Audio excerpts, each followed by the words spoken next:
بسم اللہ الرحمن الرحیم نحمدہ ونصلی ونسلم علی رسولہ الکریم۔ تمام دیکھنے اور سننے والوں کو السلام علیکم ورحمۃ اللہ وبرکاتہ۔ اللہ پاک حضور سید عالم صلی اللہ علیہ وسلم کی ساری امت کی خیر فرمائے، جہاں جہاں مشکلات ہیں آسان فرمائے۔ آج جو دوست فقیر کی درخواست پر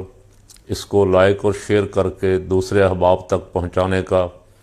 فریضہ سر انجام دیتے ہیں، ان کا بہت شکریہ، ان کے لیے بہت ساری دعائیں۔ اللہ کریم ہماری سب کی کوشش یہ ہے کہ ہم حق کے لیے کچھ کر سکیں۔ یہ تو وعدہ الہی ہے، قل جاء الحق وزہق الباطل، حق غالب آ کے رہے گا بالآخر، آج نہیں تو کل، ہم دیکھیں یا نہ دیکھیں حق غالب آئے گا، یہ وعدہ الہی ہے اور پورا ہو کے رہے گا۔ ٹرمپ تقریباً نیم پاگل تو ہو گیا جس دن سے ایران والا پنگا اس نے لیا ہے۔ روزانہ الٹے سیدھے بیانات، جھوٹے بیانات۔ ابھی میں دیکھ رہا تھا، چل رہا تھا کہ ایران کے ساتھ مذاکرات جاری ہیں اور بات چیت کافی آگے چلی گئی ہے۔ اسرائیل بھی اس پہ بڑا خوش ہے، اگر معاہدہ ہو جائے اور ہم کسی صورت بھی ایران کے نئے سپریم لیڈر مجتبیٰ خامنہئی کو لیڈر تسلیم نہیں کرتے۔ مجھے پتہ نہیں وہ زندہ ہیں یا مر گئے ہیں، اور مذاکرات جاری ہیں۔ اس ہفتے میں ہم کسی نہ کسی جگہ پہنچ جائیں گے اور ہم اپنے اہداف حاصل کر چکے ہیں، اور ایران کو 47 سال سے یورینیم افزودہ کرنے کی جو کوشش کر رہا تھا ہم اسے نہیں کرنے دیں گے۔ کئی بار ٹرمپ کہہ چکا کہ وہ ہم نے بمبار B-2 کے ذریعے تہس نہس کر دیے، اس کے سارے اہداف ختم کر دیے۔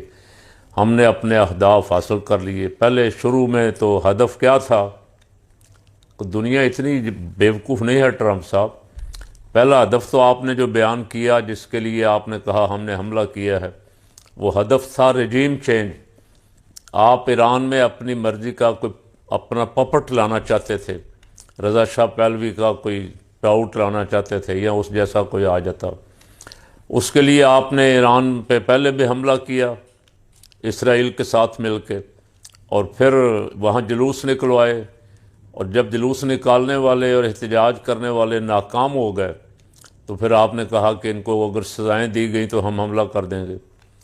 پھر آپ ایران سے مذاکرات بھی شروع کر دیے آپ نے، اور لوگوں کو یہ دھوکہ دیتے رہے کہ ہم اس کی ایٹمی صلاحیت ختم کرنے کے لیے مذاکرات کر رہے ہیں، نہیں کرنے دیں گے، ایٹمی صلاحیت حاصل نہیں کرنے دیں گے۔ پہلے مذاکرات میں بھی آپ نے دھوکہ کیا، ادھر سے مذاکرات چل رہے تھے، ادھر سے آپ نے حملہ کر دیا۔ اس دفعہ بھی مذاکرات کے نام پہ آپ نے 2-3 دور کیے، جب آخری دور چل رہا تھا تو حملہ کر دیا۔ اس طرح تو کوئی عام آدمی، کوئی محلے کا، کوئی گلی کا، کوئی بالکل آوارہ سا بندہ بھی اس طرح کے کام نہیں کرتا کہ وعدہ خلافی کرے، خلاف ورزی کرے، ایک طرف سے بات چیت کر رہا ہو، دوسری طرف سے بدتمیزی کر رہا ہو۔ جو بھی مذاکرات کی میز پہ بیٹھتا ہے وہ سارے آداب اس کے بجا لاتا ہے، لیکن آپ نے اس دفعہ ساری حدیں توڑ دیں اور ساری دنیا دیکھ رہی ہے۔ آپ نے مذاکرات کے نام پہ پہلے بھی دھوکہ دیا، اب جب ایران نے آپ کی سنگی پہ نہ رکھ دیا نا، شارگ پکڑ لی ہے، جس کا معنی ہے شارگ آپ کی پکڑ لی ہے، آپ بنائے ہرمز میں ناکہ بندی کر دی ہے، آپ کی معاشی ناکہ بندی کر دی ہے، آپ کے جہاز کے تیل نہیں گزر سکتے، آپ کی بدماشی، آپ کی بڑکیں، آپ کی دھمکیاں ساری ٹھکانے لگا دی ہیں۔ تو اب آپ کو یاد آیا ہے کہ مذاکرات کرنے چاہیے۔ پہلے آپ کو چاہیے تھا پوری دنیا کے سامنے، آپ پہلے جو 2 دفعہ مذاکرات کرنے کے بہانے آپ نے ان کو انگیج کیا اور حملہ کر دیا اچانک، اس پہ معافی مانگنی چاہیے تھی اور ان کا ہرجانہ ادا کرنا چاہیے تھا۔ اب کہہ رہے ہیں کہ ایران ہمارے ساتھ ڈیل کرنا چاہتا ہے، یہ تو آپ پہلے دن سے کہہ رہے ہیں۔ جس دن آپ نے پہلے دن حملہ کر کے ان کی لیڈرشپ کو رستے سے ہٹایا، اس دن سے آپ کہہ رہے ہیں کہ ایران بات کرنا چاہتا ہے۔ تو ایرانی تو اب بات کرنا نہیں چاہتے، وہ کہتے ہیں ہم بات ہی نہیں کرنا چاہتے تمہارے ساتھ۔ اب تخت یا تختہ اب جب آپ نے 48 گھنٹے کا الٹیمیٹم دیا کہ اب نائے ہرمز اگر نہ کھولا ایران نے تو ہم 48 گھنٹے کے اندر اندر تباہ کن حملہ کر دیں گے، اور اس نے آپ کی دھمکی کے بعد جو اسرائیل کا اشر کیا ہے، اسرائیل کی چیخیں دنیا کو سنائی دے رہی ہیں، اور ظاہر ہے آپ باقی تو سب کچھ برداشت کر سکتے ہیں، اسرائیل کی تباہی پہ تو آپ کو بڑی تکلیف ہوتی ہے۔ باقی غزہ پہ آپ نے 80-90 ہزار لوگوں کا قتل عام کیا، ناحق خون بہایا، ایران میں آپ نے ہزاروں آدمیوں کا قتل عام، آپ کو کوئی انسانی ہمدردی دور دور تک نہیں، ذرہ برابر بھی۔ وہ جو تاثر تھا نا کہ مغرب انسانی حقوق کے بارے میں بہت حساس ہے، وہ آپ نے سارا تہس نہس کر کے رکھ دیا۔ پہلی جنگیں آپ کی عراق، لیبیا وغیرہ اور افغانستان کے خلاف بھی آپ نے مسلمان لیڈروں کو، مسلمان حکمرانوں کو خرید کے، اب بہت سارے بے ضمیر جو تھے انہوں نے اپنے ضمیر کا سودا کیا، کرسی کے لیے اپنے مظلوم بھائیوں کا ناحق خون کرنے میں آپ کا ساتھ دیا۔ لیکن اس دفعہ تو معاملہ الٹ پڑ گیا کہ چاروں طرف اسلامی ممالک میں آپ کے خلاف نفرت پیدا ہو گئی کہ آپ صرف اسرائیل کو بچانے کے لیے کبھی ایران پہ حملہ کرنا چاہتے ہیں، اس کے بعد پاکستان کو دھمکیاں دے رہے ہیں، اور عرب ملکوں پہ آپ کا مکمل قبضے کا منصوبہ، ویسے تو پہلے بھی آپ کا ایک قبضہ ہے، آپ ان سے بتا لے رہے ہیں، اپنے امریکی اڈے وہاں بنا کے ان کا بتا لے رہے ہیں، ان سے ہزاروں نہیں لاکھوں کروڑوں اربوں ڈالر آپ سالانہ ان سے، ان امریکی اڈوں کے ہم تمہاری حفاظت کریں گے۔ جب حفاظت کا ٹائم آیا تو آپ بھاگ گئے، آپ اسرائیل کی حفاظت کے چکر میں اسرائیل کی بھی نہیں کر سکے اس دفعہ۔ اور باقی تو ساری چھوڑیں، ٹرمپ اپنے طیارے گروا بیٹھا ہے، ٹرمپ مودی کو چھیڑتا تھا، 5 طیارے گر گئے اس کے مودی کے، 6 گر گئے، پھر ایک دن 7 پہ پہنچ گیا، پھر ایک دن 8 پہ پہنچ گیا، پھر ایک دن 11 پہ پہنچ گیا کہ 11 طیارے گر گئے ہیں۔ نہ گرانے والوں کو پتا ہے کہ 11 گرے ہیں کتنے، نہ گرنے والوں کو، ٹرمپ کو پتا تھا۔ اب ذرا اپنے بھی بتائیں نا ٹرمپ صاحب کتنے گرے ہیں، اب گنتی آپ کو بھول گئی ہے یا حافظہ ختم ہو گیا ہے؟ دھمکیاں آپ نے اپنے، میرا خیال ہے ابھی آپ کا شاید سال بھی پورا ہوا ہے یا نہیں ہوا، آپ نے پوری دنیا کا امن تباہ کر دیا۔ میں تو حیران ہوں امریکیوں پہ،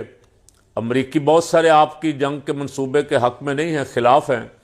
آپ کے کانگریس مین بہت سارے خلاف ہیں، آپ کی کیبنٹ کے لوگ خلاف ہیں، لیکن حیران ہوں کہ انہوں نے آپ کا ہاتھ روکا کیوں نہیں،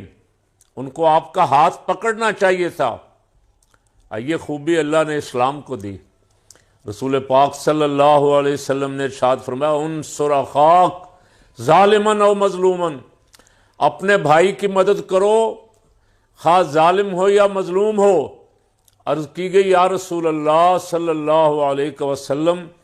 ہمارے ماں باپ آپ پہ قربان، حضور مظلوم کی مدد تو سمجھ آتی ہے،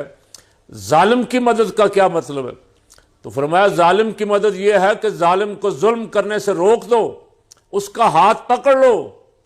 تو امریکنوں تم نے اسلام کے بہت سارے اچھے اصولوں پہ عمل بھی کیا، اپنائے بھی، تو یہ ارشاد پاک بھی اگر تمہارے کانوں تک پہنچا تھا تو ٹرمپ کا ہاتھ پکڑ لیتے۔ جب وہ غزہ میں قتل عام کروا رہا تھا، اسرائیل کو اسلحہ دے رہا تھا، اس وقت یہ اندازہ ہو جانا چاہیے تھا کہ یہ خونخوار درندہ ہے، یہ تباہی پھیلائے گا۔ اس نے اقوام متحدہ کی بھی دھجیاں اڑا دیں، عالمی اداروں کو تہس نہس کر دیا، کسی سے پوچھا نہیں، اپنے اداروں کو، امریکہ کے اداروں کو بھی اس نے برباد کر کے رکھ دیا۔ لوگ کئی سال پیچھے چلے گئے، چلیں جیسا کیسا بھی تھا تو وہ بھی ٹاؤٹ ہی ادارہ اقوام متحدہ بھی، لیکن کبھی کبھی جنگ بندی کے کام آ جاتا تھا، اب وہ کسی کام کا بھی نہیں رہا۔ اس کی سلامتی کونسل نے ایک قرارداد پاس کی جس میں ایران کی مذمت کی کہ وہ پڑوسی ملکوں پہ امریکی اڈوں پہ حملہ کیوں کر رہا ہے، امریکہ اور اسرائیل کی مذمت نہیں کی کہ امریکہ اور اسرائیل نے کس اصول کی بنیاد پہ ایران پہ حملہ کیا۔ اس پہ سلامتی کونسل میں قرارداد پاس کرنے والے جو ہیں ان کا رویہ انتہائی قابل مذمت اور قابل افسوس رہا، تو وہ ادارے بھی آپ نے ختم کر دیے۔ اب آپ جب روس اور چائنا کھل کے تقریباً میدان میں آ گئے، اور ایران ایسے ایسے میزائل فائر کر رہا ہے کہ آپ حواس باختہ ہو گئے۔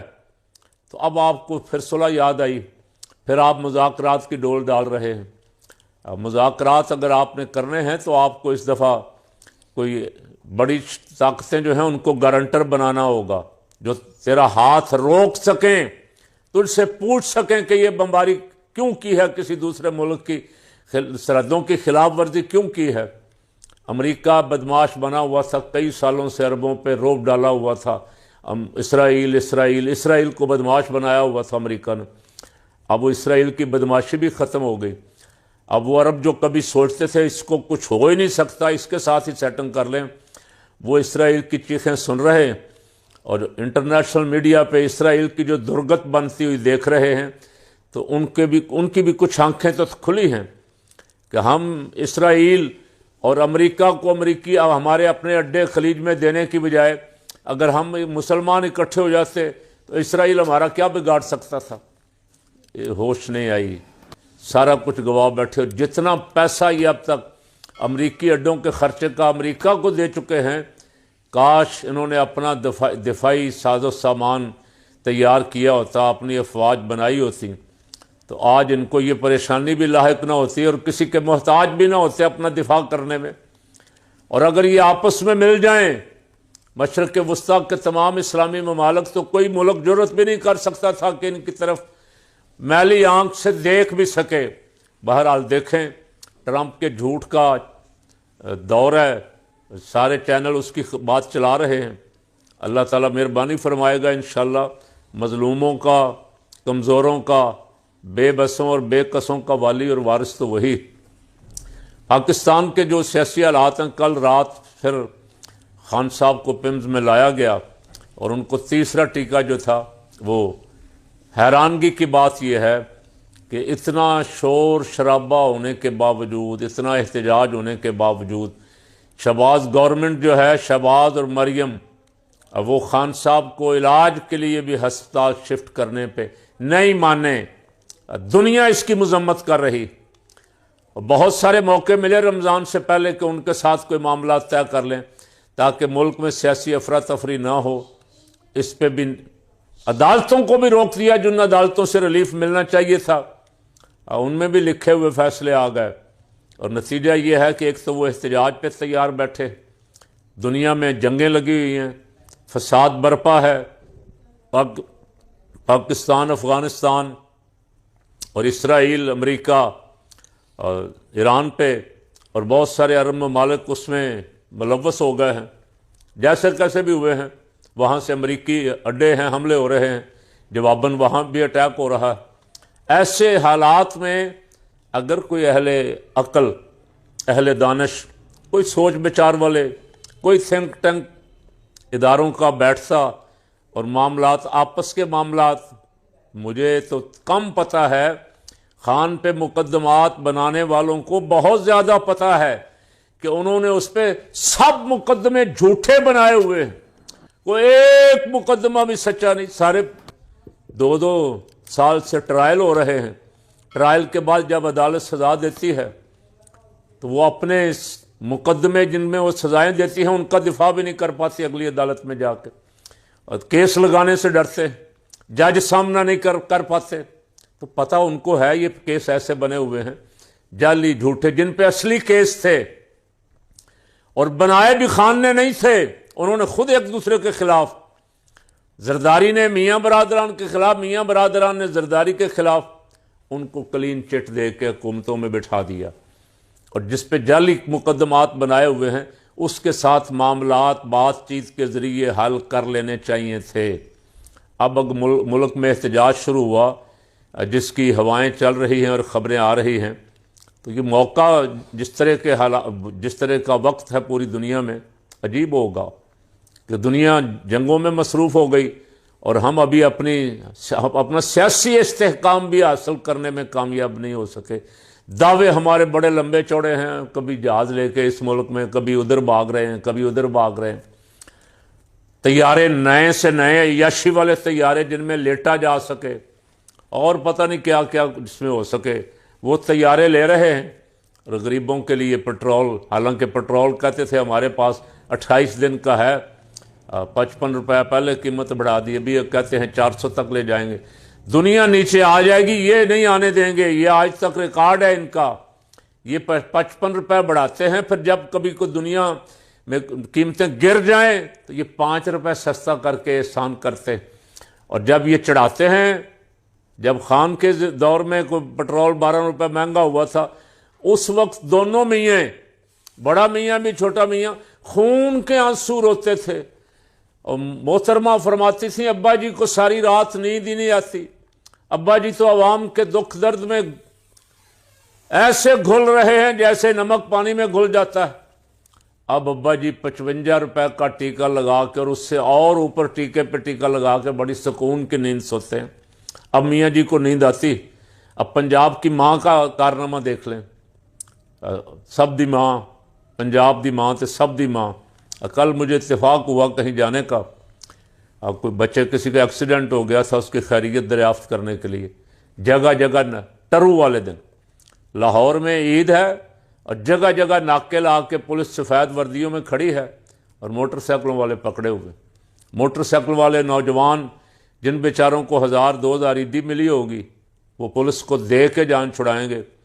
ہیلمٹ نہیں ہے تب مقدمہ، کاغذ نہیں ہے تب پرچہ، لائسنس نہیں ہے تب، جس کے پاس سارا کچھ ہے اس کو کہہ دیں گے تو ادھر سے آ رہا تھا، وہ تو ادھر سے جا رہا تھا۔ چھوڑنا کسی کو فری نہیں چھوڑنا، اور وہ پرچہ دینے کا ڈراوا دے کے مال بنا کے اپنی جیب میں، وہ سرکاری خزانے میں بھی نہیں جا رہا، وہ پولیس والوں کی جیب میں جا رہا ہے، اور اوپر حکمران تماشا دیکھ رہے ہیں، یہ عوام کی ہمدردی کر رہے ہیں۔ خدا کا خوف کرو، کسی طرف سے تو عوام کو ریلیف دے دو۔ پیٹرول، گیس، اشیاء خرد و نوش کی قیمتیں تو آسمان سے باتیں کر رہی ہیں، تم جہاز خرید رہے ہو، اور ادھر عوام کو بیچاروں کو عید بھی نہیں کرنے دے رہے، عید والے دن بھی پرچے، عید والے دن بھی چالان۔ تو اللہ تعالیٰ رحم فرمائے اس ملک پہ، اور ایسی کھوکھلی کاغذی دھوکے باز قیادت سے اس ملک کو نجات عطا فرمائے۔